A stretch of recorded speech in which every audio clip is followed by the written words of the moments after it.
What's going on, everybody? Greg Ehrenberg here from Stokastic.com, and we're about to talk about the UFC card that's coming up on Saturday. Amir Albazi taking on Kai Kara-France, and it's going to be an interesting one, especially from a DFS standpoint, because we had some late changes this week to the card that are going to massively impact the DFS slate, and I'm sure you guys know what they are that we're going to be talking about. A couple of fights here in between Jim Miller and Jesse Butler, and then Jamie Malarkey taking on Muhammad Naimov. So going to hit on that in a second, but first, as you come in, like the video, subscribe to the YouTube channel. If you have any questions or comments for myself, let me know below in the comments section.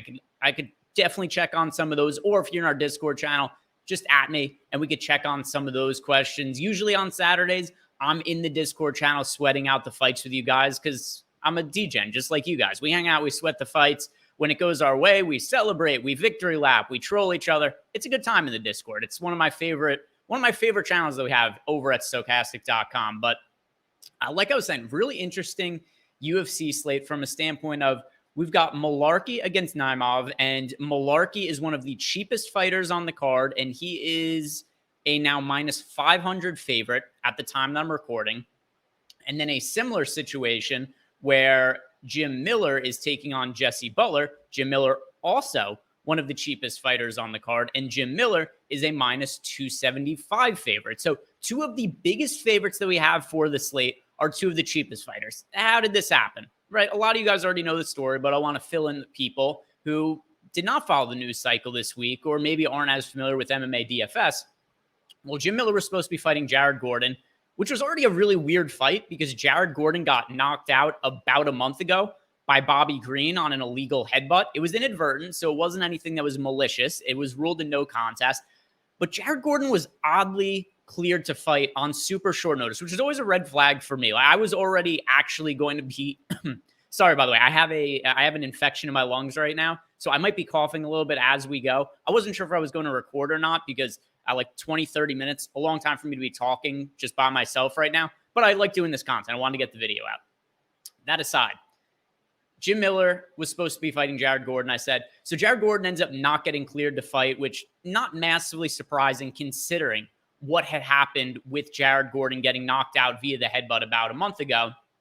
And now we've got Jim Miller taking on a newcomer in Jesse Butler. Something similar happened to Jamie Malarkey with a different backstory. He was supposed to be fighting Guram Kudaladzej, and I like Guram quite a lot. I think that he's a really, really good prospect, but just stuff always goes wrong for Guram.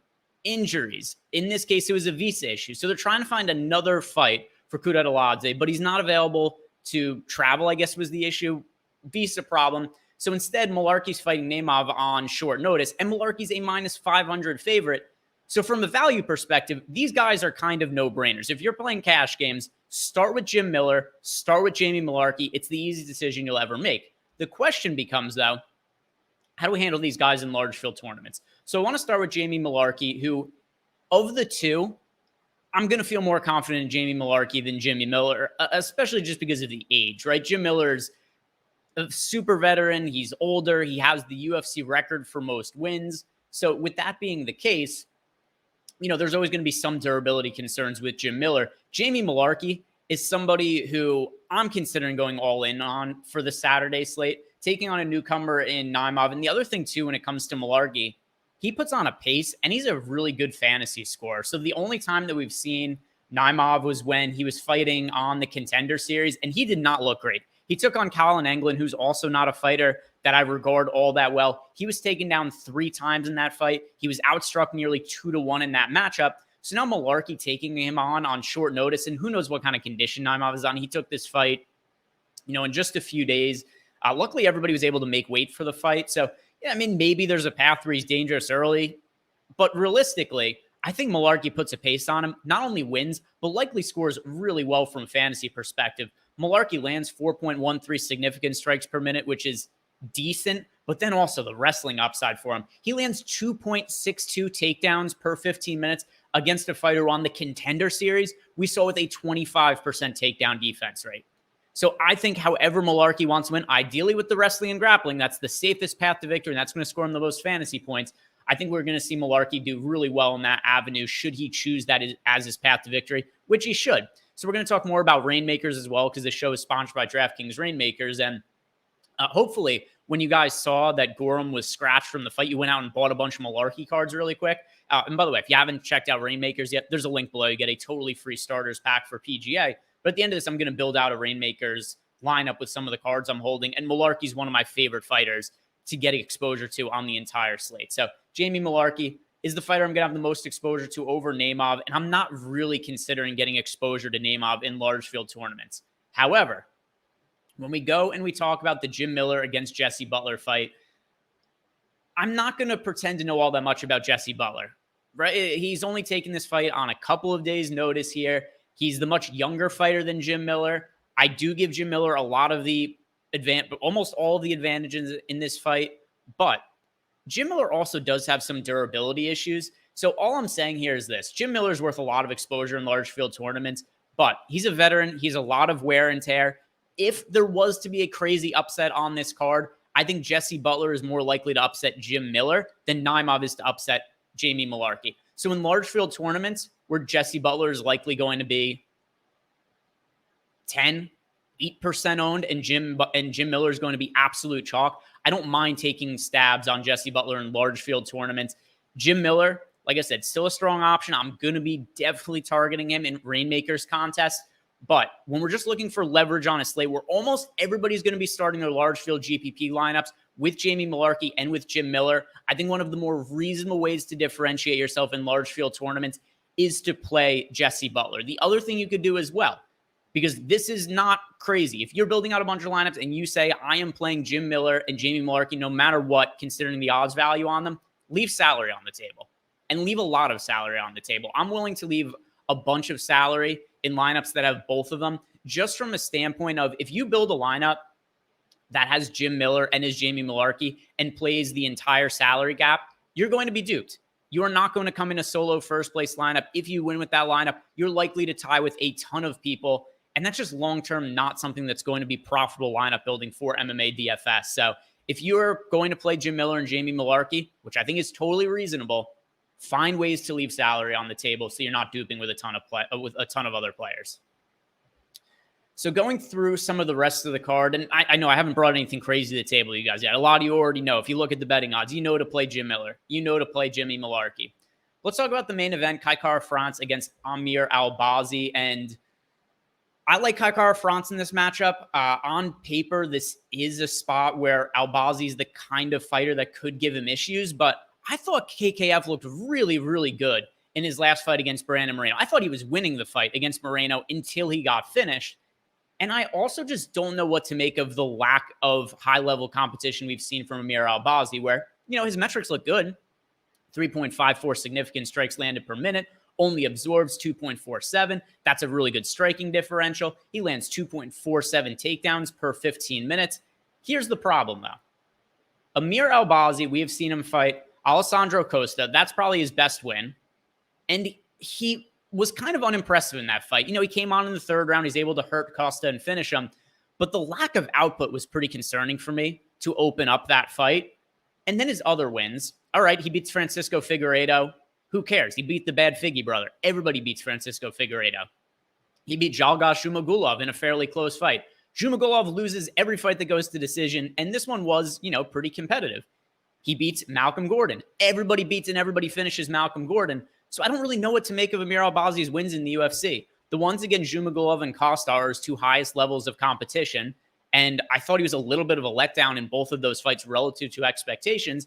And then he beat two guys that are not UFC caliber fighters. So I have to weigh the level of competition we've seen from Kai Kara-France way higher. Look at the matchup that he had against Brandon Moreno. He got finished in the third round, but I thought Kai Kara-France won the first and second rounds of the matchup. He was even able to land a takedown against Brandon Moreno, which is not something we've seen in the back pocket of France in the past. So, yeah, he ends up getting finished, but to be honest, I rate the finish loss to Brandon Moreno higher than any of the wins we've seen from Amir Albazi. Maybe that seems crazy to say, but that was how good I thought Kai Kara-France looked in that fight. He looked good against Askar Askarov. He finished Cody Garbrandt. I know it's a wash version of Cody Garbrandt, but that's more impressive than anything that we've seen out of Amir Albazi so far.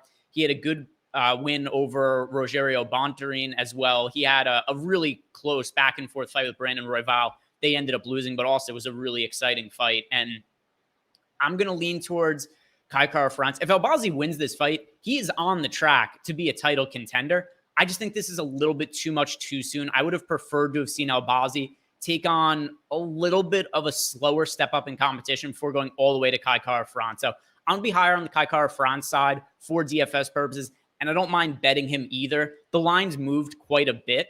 So right now, the best available line is minus 105, but there was a point earlier in the week where you're able to get Kai Kara-France at plus money. That is no longer available. If we're looking through some of the rest of the card, another spot that I like quite a bit, Daniel Santos against Johnny Munoz. And Daniel Santos just looks like he's going to be a beast for DFS purposes. So I love him for rainmakers. I also love him for classic DFS contests because of the kind of output that we're seeing from Santos. He is not defensively responsible. He gets hit and he gets hurt a lot, but he never stops. He keeps pushing forward. He reminds me a lot of Charles Oliveira. I think a lot of people are going to be making this comp. They train together, but you could see why. He faced a lot of adversity early on in his fights. He continues to just exert his pressure on his opposition, and he's able to melt them. That's what we saw in his last fight against John Castaneda, and I think we could see something similar in this spot against Munoz, who, by the way, I think is a step down in competition versus what we saw from Santos in his last fight. Where if we look at the kind of beating he took, sort this by round.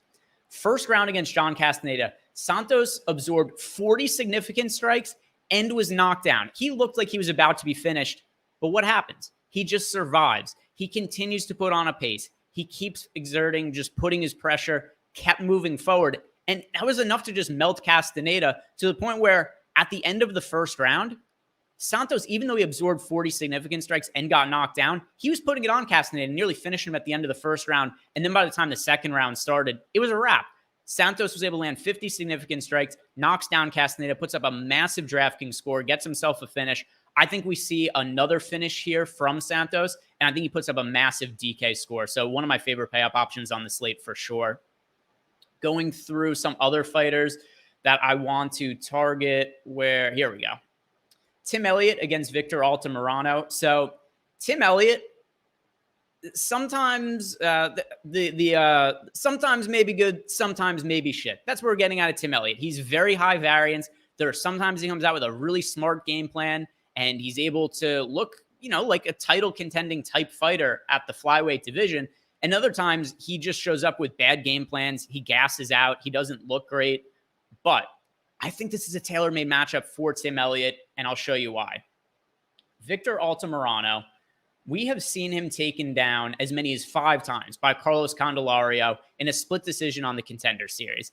This is a massively unimpressive win for Victor Altamirano, and Tim Elliott is somebody who, when he goes to his wrestling, is able to land a ton of them. If you guys remember back in the day in the old DraftKings scoring, we would see some Tim Elliott fights where he would put up like 130, 140, just based on the amount of takedowns he would land, and back when passes were counted as part of the scoring. So if you go to this fight, the fight against Luis Smolka, we saw Tim Elliott land 12 takedowns, and I don't remember because this isn't recorded on the UFC stats anymore, but off the top of my head, he had something like 15 transitions in that fight, which used to count as 3 points on DraftKings. This fight could look pretty similar to that. I would not at all be surprised if Tim Elliott is just able to rinse and repeat, take down Victor Altamirano. If we've already seen, like I said, Altamirano taken down 5 times in a fight against Carlos Candelario, if Tim Elliott comes in with the right mindset and the right game plan, he can land double-digit takedowns in this fight. He could totally dominate it on the mat and put up a massive DK score. Another fighter I love for DraftKings. I love him for rainmakers. I'm holding a bunch of his cards, and I really think this should be a good matchup for him. I know if you look at this number here, you're going to see a 74% takedown defense for Victor Altamirano, but a lot of that's just because he hasn't fought the best wrestlers, and even some of the lower level ones I talked about, like Candelario, we've seen him take him down 5 times. So I'm hoping that Tim Elliott comes out here well prepared for the fight with a wrestling heavy game plan, and I think he puts up a massive DraftKings score in a win if that is the case. One other bet that I want to highlight before I head on over and build out a Rainmakers lineup is one that is not going to make a lot of you feel comfortable. Andre Arlovsky against Dontel Mays. I don't really understand why Andre Arlovsky is a plus money underdog in this fight, because Dontel Mays is terrible. Dontel Mays has had some really easy matchups that he has just not shown up in. over the course of his UFC career. I don't even think he belongs on the roster. The downside here of betting Andrei Arlovsky is that he has a professional record of 34 wins and 21 losses. He was born in 1979. He is 44 years old. So yes, we have to be concerned about Andrei Arlovsky's durability. But with that said, he's fought fairly cautiously at this point in his career and has found ways to make it work. He beat Chase Sherman. All right, not the most impressive win, but is Chase Sherman that much worse than Dontel Mays? No, I might even favor Chase Sherman to beat Dontel Mays. Carlos Felipe, Jared Vanderaa, Jake Collier. So overall, Andrei Arlovsky has won 4 of his last 5 fights. And yeah, had a loss to Tom Aspinall, but before that, beats Felipe Lins, beats Tanner Boser. All right, he loses to Rosenstrike. He beats Ben Rothwell. So it's not like Arlovsky is showing that he's totally washed. He's still competitive in a lot of these fights, even ones he loses. And then Dontel Mays on the other side, like, I don't know anybody has any kind of confidence level in Dontel Mays. He was a big favorite against Hamdi Al-Duwahab, looked terrible in that spot, nearly got finished in the early going. He fought against Augusto Sakai, basically did nothing, lands 29 significant strikes in a 3-round decision. You know, he's lost 4 of his last 6 fights in the UFC. Some of them, like, you know, against Cyril Gane. All right, cool, we'll give him a pass. Most fighters are going to lose against Cyril Gane. But I just don't know where Dontel Mays should ever be favored in any single fight. And I know there's a lot of unknowns about Andrei Arlovsky, particularly the age, the wear and tear. But I have to think that he's better than Dontel Mays at any point in his career. So I'm going to be siding with the veteran, Andrei Arlovsky. His striking output's a little bit higher. His striking defense is a little bit better. He doesn't absorb quite as many strikes. If either of these fighters is going to have any kind of wrestling or grappling success, it's going to be neither of them. But I would go towards Andrei Arlovsky if this does end up going to the mat in any kind of way, or they do end up wrestling or up against the cage. So slightly towards the veteran Andrei Arlovsky here, 44 years old. I just hope his chin isn't totally washed. We've been talking about how he can't take shots for a really long time, but, you know, then Arlovsky goes on these long stretches where he just doesn't really get finished and he looks fairly durable.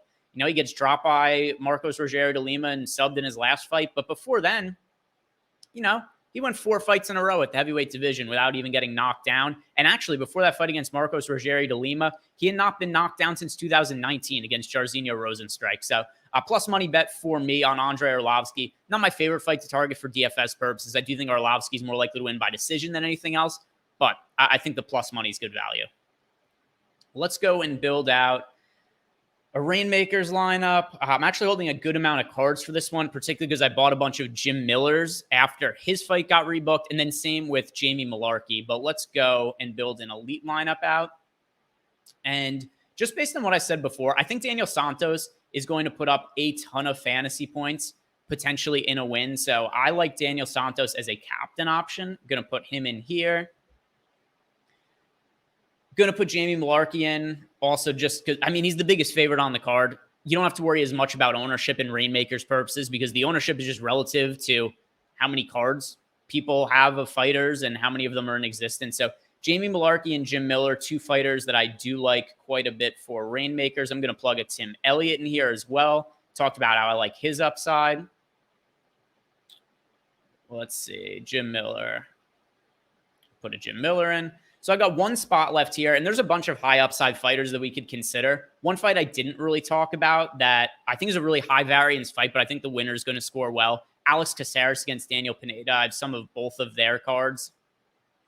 Don't know that I'm going to put it in this one. Here's what I'm contemplating right now in my head as I'm talking through this. The other fighters that I think have upside, I either want the winner of the Daniel Pineda-Alex Caceres fight in this lineup or the main event, and since I picked Kai Kara-France to win and I'm higher on him, I'm going to go with KKF here. So got this elite lineup that I built here, going with Daniel Santos as the captain, Jamie Malarkey, Jim Miller, and then Kai Kara-France and Tim Elliott. So a good combination of favorites and then fighters that I also think have upsides. So going to submit that here, and we are good to go. So that is going to do it for me today, guys. Thank you very much for watching. If you have not done yet, like the video and subscribe to the YouTube channel. If you haven't checked out Rainmakers, really fun game to play, and you could get into it totally for free. Use the link below, get access to a totally free starters pack for PGA Rainmakers. You get to pick a stud golfer like Scotty Scheffler, John Rahm, and then you get some other cards from there as well. So that does it for me. Enjoy the card tomorrow, guys. Good luck. Have a great weekend. See you next week.